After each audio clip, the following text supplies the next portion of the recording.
सत्य घर को परेशान नहीं, शिक्षा शब्द सूहे दरिया कैसे निपजे तेह बिहुना खे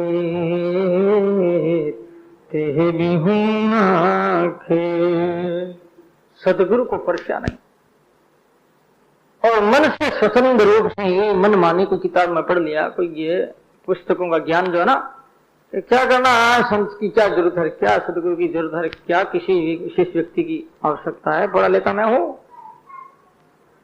लोग किया हूं, इतिहास का मैं जानकार हूं, काव्य ग्रंथ की रचना में स्वयं कर लेता हूं, इतनी क्षमता है, इतनी मेरी बुद्धि है, किससे क्या आवश्यकता किसी।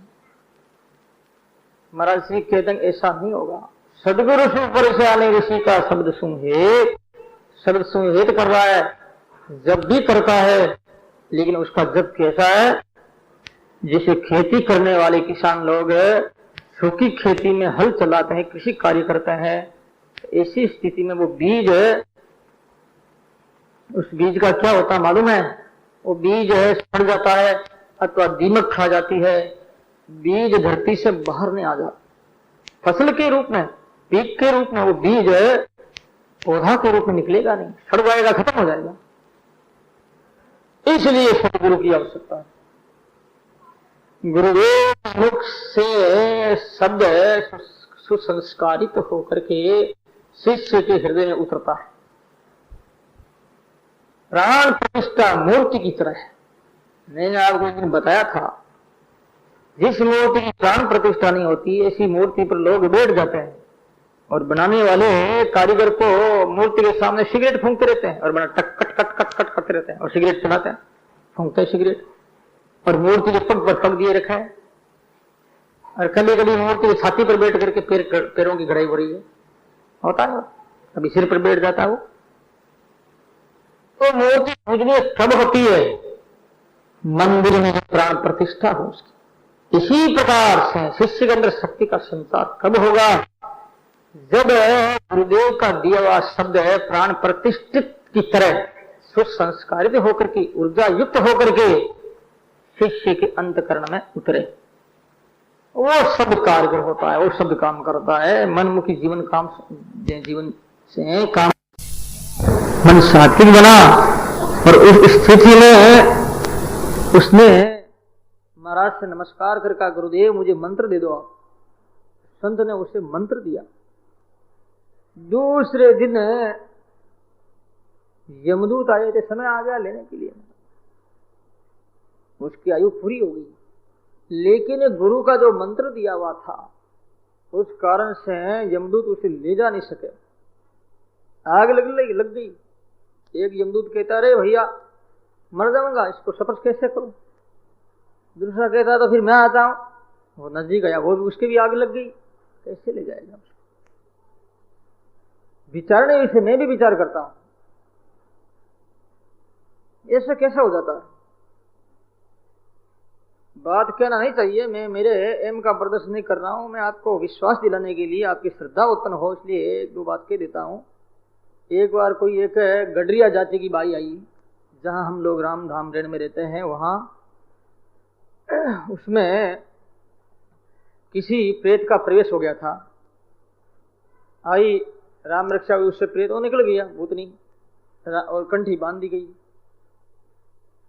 तो वो घर गई, अब दो भूतनी आई हो लेने के लिए, एक तो उसके सिर की ओर खड़ी है और एक पैर की ओर खड़ी है। एक कहती पकड़ो उठाओ उसको, एक कहती आग लग रही है किस जगह।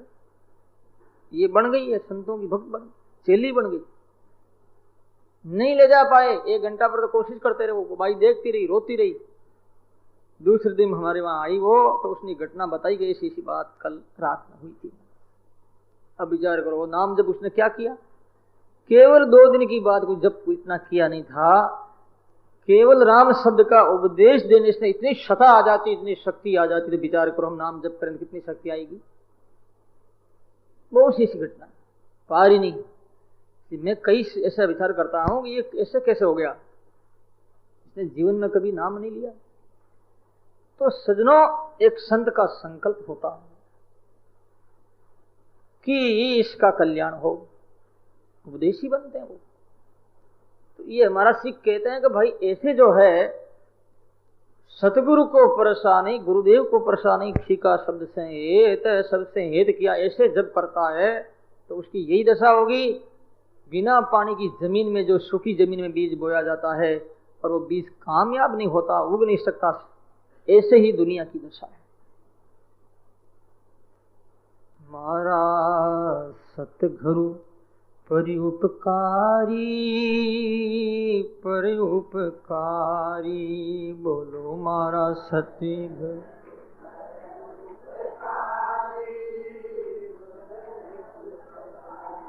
और जाने बिगड़ी बात सुधारी, जाने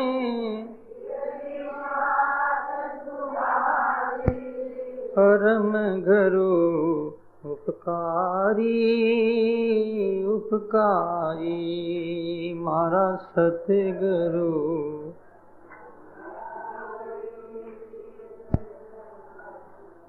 मारी बिगड़ी बात सुधारी, मारी बिगड़ी बात सुधारी, परम गुरु उपकारी, उपकारी, मारा सतगुरु।